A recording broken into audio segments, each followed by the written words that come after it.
And what's up, YouTube? Here we go with another video. This is the follow-up update for the Stingray project that I'm currently still building and putting together, which is kind of complicated in some cases. Some of you guys probably know what I'm talking about or know what I'm running into when it comes to complications and problems on this particular frame. But it is fun at the same time, and trying my best to get things together without spending any extra amount of money to burn my pockets to a minimum that I would regret doing later. So this is it, you guys. Check me out.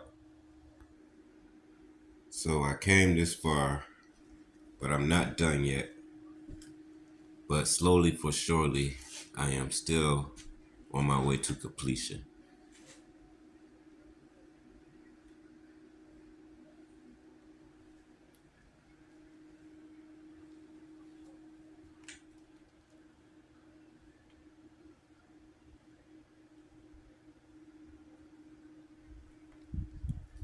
This is not an 80cc, unfortunately. This is a 49 or 50cc motor kit that I purchased from eBay, but it was supposed to be an 80cc and not a 50cc or 49cc. So if you guys are familiar with this particular engine right here, is it the 49 or is it the 50cc engine, two-stroke engine? And if you guys can't see it, let me see if I can give you a little bit of light. There we go. Look a little closer there. What that look like to you guys? Is it the 50cc or 49cc? I really think it's the 49, but it might be the 50cc. So put down in the comments if you know what particular engine this is, if you have one in your ownership. And I have the owner manual to it, but it says 49 to 50cc, so, or 48, 49 to 50cc. So if you have this motor, just put down in the comments what kind of motor is this. Is it 49 or 50? And I would appreciate that. Yeah. So still building into this thing. It's coming out slowly for surely how I want it to be, but I was just seeing how this pipe would look on this frame. You guys could put in the comment as well how it looks, or if it's a good idea to use the Fat Nasty Jack expansion pack for this frame, or should I get the actual OCC Orange County Customs pipe that they actually build for this thing that actually goes around the pedal on the other side. Right here. It goes from here, pretty much like how you see the angle of this pipe, but it goes in the curve. You guys know what I'm talking about if you know which pipe I'm talking about here. It goes from here and it wraps around the crank right here and goes straight to the back. I seen that on eBay for expensively over $100, and can't get any lower than that for real, man. And it comes with the motor mount bracket that I already have, that I purchased, separately without the pipe.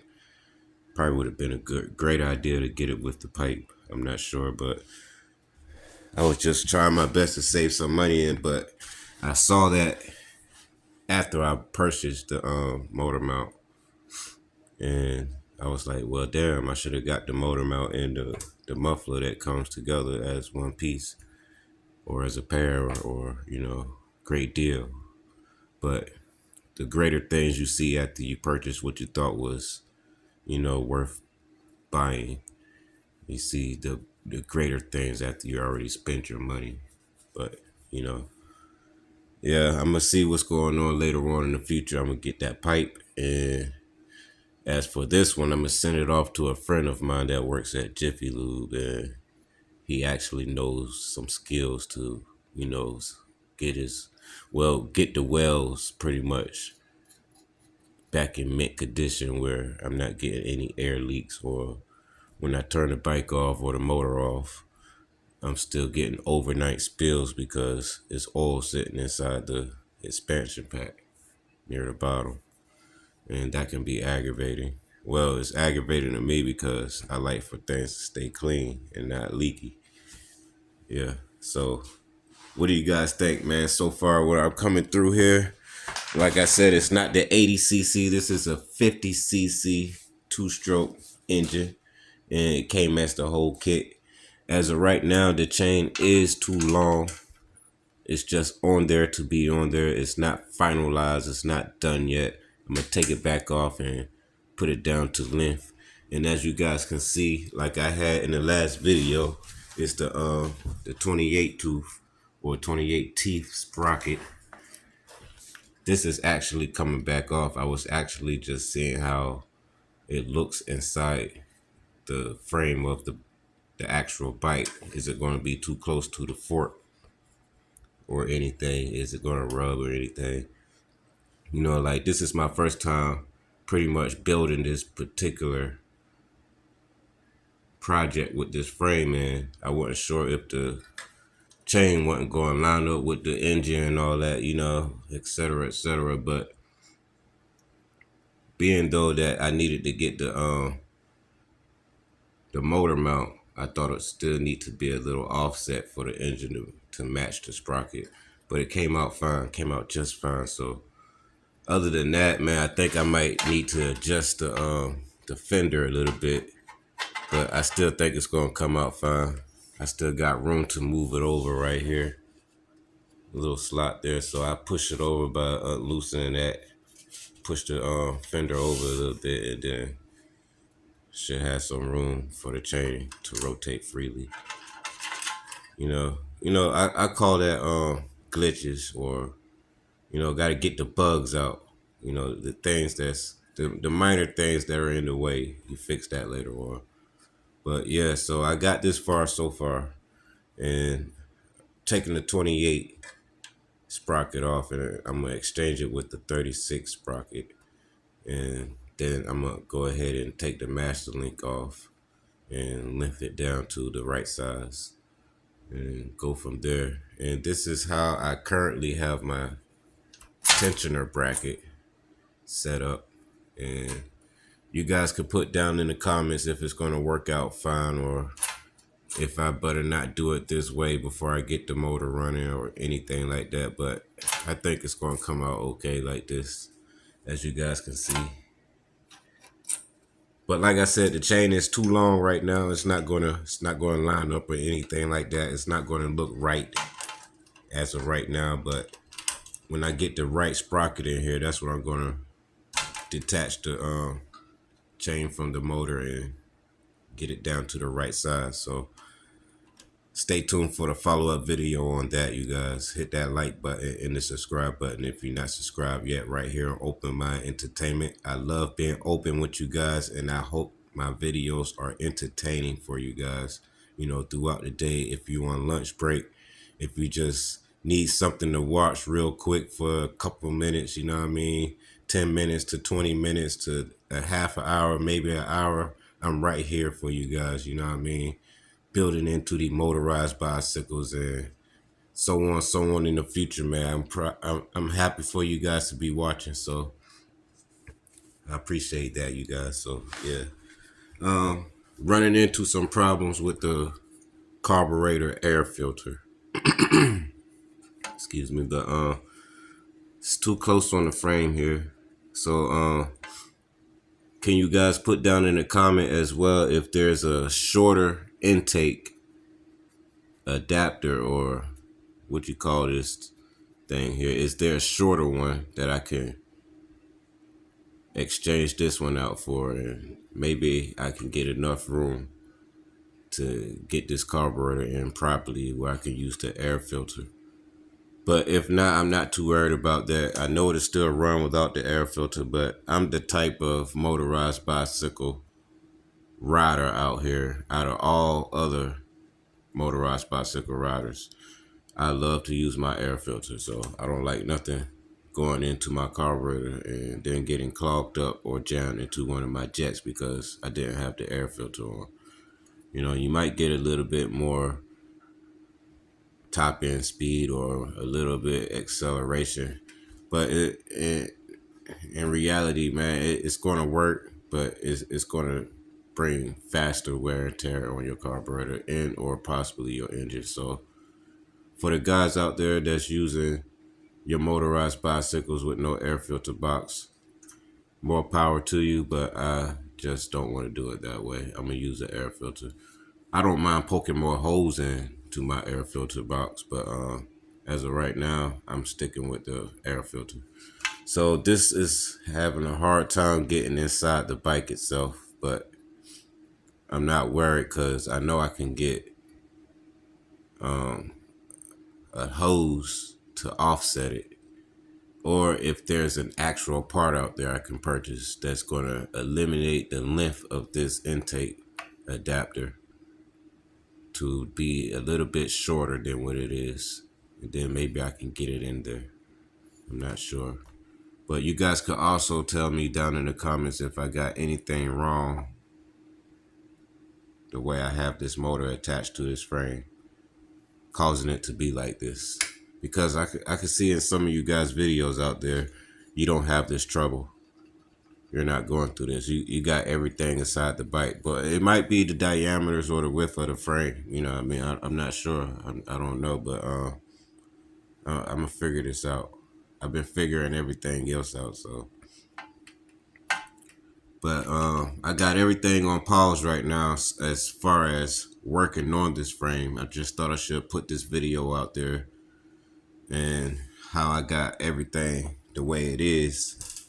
And I'm thinking in my mind right now that it's going to come out fine, but it's going to have some minor problems. I don't know, but one of the problems is the chain going to be rubbing against the frame a little bit, but or the fender.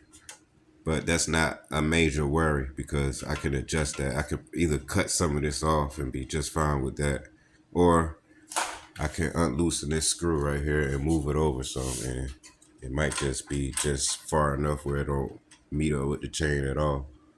But then I'm gonna use this extra space right here to just put in a battery pack and run some true lights and brake lights and stuff like that, and a possible solar panel small enough to keep it trickle charged as I'm riding during the daytime. But I'm gonna have a USB device attached to it as well to keep it charged at nighttime. You know, these are the little ideas that runs through my mind, and I just bring it to life. And I might not even get a small. So I do have a small solar panel, like it's real small. It can fit in here right now. I'm gonna show you guys later in another video what that look like. But I'm gonna attach something to this thing where it gets some power with some true lights and maybe some neon lights too. I'm not sure. I don't want to just kill the battery right away because I like to ride, but at least I won't be door dashing on this thing, so lights are not a major thing. But it's great to have on here, and most importantly, it's great to have brakes on here. I don't have front brakes yet, but I'm thinking about getting disc brakes up front and go from there. So yeah, if you guys like this video, go ahead and smash that like button, man. Stay tuned for the next video because I definitely have more videos coming up soon. And you might not want to miss out on this first startup, cold start. And like I said, this is definitely not an 80cc. This is a 49 or a 50cc engine. And I bought it as a kit. It was supposed to be 80cc and they sent me a 50cc or 49cc. I'm not mad. I'm not upset about it, but it's not what I paid for. I paid for what the description said, which was 80cc, you know, red 80cc engine kit for your motorized bicycle. That's what I bought. So if I bought it, it should be what it said in the description, which is red 80cc. So They either owe me my money back or a partial return or a whole nother item that's going to be red and with a bigger cylinder body. But I'll go ahead and test this motor out anyway because it is nice and it's part of the project now. So I'll buy another motor later. I got some things to show you guys about Lucille. I do have another motor on her, and it's a brand new Zeta 80. And right out of the box, I'm thinking I'm having some problems with it. I don't know.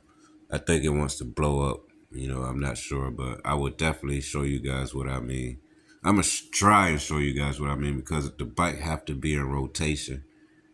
And it's making some noises and it sounds like it's hooking up or something inside the casing of the motor itself. So I'm not sure, but I'm gonna definitely hop on eBay and contact the seller and let them know right away after install, fresh out the box, 2 to 3 miles later, something is going ding dong inside the casing of the engine. And I'm not happy with that. What's the next best suggestion? Should I return it or do you guys want to go ahead and give me my money back? I don't know. These are the things you run into with the two-stroke motors, man. It's a hit or a miss. A hit that you got a good engine, and a miss that you got a lemon. Who agree with that? Just put down in the comments and say I agree. So I appreciate you guys for subscribing, watching my videos, and stay tuned to the next follow-up video that I'm going to do on this Swing Stingray OCC chopper, Orange County Customs. And I definitely will be sending out a video real soon, but it's going to be a couple weeks after you guys see this video right here. It's going to be like a couple weeks. I say like 2 to 3 weeks before you see another video because I have other things I need to work on. But this is that video that I needed to show you guys from the last video. This is how far I got, and it's more to this. I'm not done yet. It's definitely more to this. I got the handlebar on the way, still no handlebar yet, and I need the seat. So once I get the seat and the handlebar, I still got to put the clutch lever and the throttle grips and everything on there. And yeah, you guys get to see all of that, all the way to the finish point to where I'm done and it's ready to start for the first time. So if you guys don't want to miss out on this thing starting up, go ahead and smash that subscribe button if you're not subscribed yet. Hit that like button if you love this video or like this video. And yeah, stay tuned, man. And we're going to get to this thing and see what it does. But before I end this video, you guys must know that this is the bicycle that I'm actually selling for real. So I'm not building this motorized bicycle to to keep it, but I'm definitely getting rid of it to just get some profit off it. Give it to someone that never had it before and love to have it in their ownership and ride it around. So yeah. If you guys want to find out more about this video and where it's going in the future, stay tuned and ask me questions about it. You know what I mean? I would definitely have answers for you guys. Man, I made a mess in here building this thing. And I ain't gonna lie, putting this thing together it's quite challenging, you guys. So I had to take a break. I'm not finished putting on the motor mounts yet, so I had to go to the parts store and get my own bolts. I don't know if you guys purchased this particular motor mount, but how many of you guys out there has got this motor mount and some of the bolts that they sent you in the pack were too small? So I had to go get my own bolts and my own nuts and pretty much put it on myself because the original pack of bolts and nuts, well, the nuts fit, but the bolts don't fit. So got my own bolts right here. Oh yeah. And once I'm finished tightening this up, I'm going to add another nut to the bottom right here. You know, I like my hold downs to be double nutted tight, so especially for the front right here, I'm going to put 1 and 2 nuts, so it's going to be 2 per stud or 2 per bolt. 2 nuts per bolt that I'm going to put on here to hold this motor mount down. Safety is always the key. So if one of these was to pop out, I only had one, and that was my only one. So I'd rather lose one and still have one. You know what I mean? So this is part of my ideas. You know, this is what I do on my particular builds. I double bolt everything or double nut everything to make sure it's still securely hold down. But check out this wet spot right here on this pipe. This is where all my oil goes at. Even when the bike is off, it's just leaking. But this is from Lucille. And I put it on this bike because I wanted to see what it looks like if I want to go with a new one and just ride around with it because of the way how it looks. I mean, like I said, you guys could put in the comments how you think about this pipe on here. This is the Nasty Fat Jack expansion pack. And what do you guys think about this, man? Should I go? Is it yay or nay? Should I try it out? Or just go with the original OCC Orange County Customs, you know what I mean, pipe that goes on the left side of the bike all the way to the rear end? Because I think that's a nice pipe too, but I always did love this thing, man. It sounds very good and gives out a nice performance when you throwing that throttle back. Get to feel some torque. You know what I mean? It helps out with the torque and it helps out with the top end speed, if you ask me. So I appreciate you guys watching this video, man. There's other things coming later on, like I said. Oh yeah, I keep forgetting to show you guys about this. So what are you guys using for your hold down on your gas tanks on this particular frame? Do you guys got a link that I can see, a video that I can tune in on? And but as of right now, I think this gonna work. I use a muffler exhaust bracket or pipe holder to wrap around this thing. So I was able to screw it up right here to hold it in place. And I'm gonna use this part right here to just drill a hole in through the frame and bolt it down, nut it down, you know what I mean?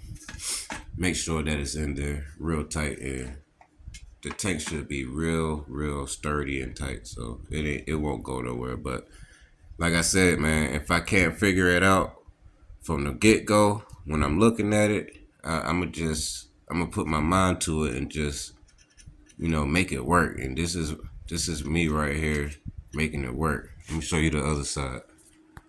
Right here, as you can see, it's bolted down right there, and just trying to make sure it's on there real good. So yeah, tell me what you guys think about that. But I don't think I'm gonna leave it like that for a long time, but this is definitely temporary. But I think it'll work out just fine. And might look a little tacky. Let me know if it looks tacky in there. So so right now it's time for me to chill. I didn't want to make this video too long, but if you guys watch this whole video for 24 minutes and a couple seconds over, man, I appreciate it, man. Don't forget to smash that subscribe button. You must have loved this video, man. You must have liked something about this video. And I'll see you guys in the next video, man. Stay tuned for the next one. Oh yeah.